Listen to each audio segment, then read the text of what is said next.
તો મમ્મી એવું કયું ફળ છે કે એમાંથી છે ને પાણી નીકળે છે, તેલે નીકળે છે અને એની છે ને મીઠાઈ બને છે? તો એવું કયું ફળ હશે?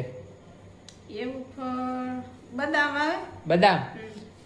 બદામમાં પાણી નીકળે, તેલે નીકળે અને બદામની મીઠાઈ બને. મીઠાઈ બને પણ એ થોડુંક કઈ ફ્રૂટમાં આવે.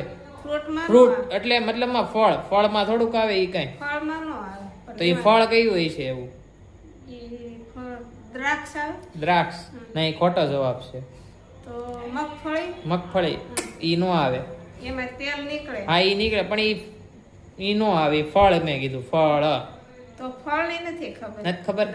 મિત્રો તમને લોકોને ખબર હોય ને એવું કયું ફળ છે કે એમાંથી છે ને પાણી નીકળે, તેલે નીકળે અને એની છે ને મીઠાઈ બને? તો તમને ખબર હોય ને તો ફટાફટ કોમેન્ટ કરો, આ વિડીયો શેર કરો અને તમે લોકો જો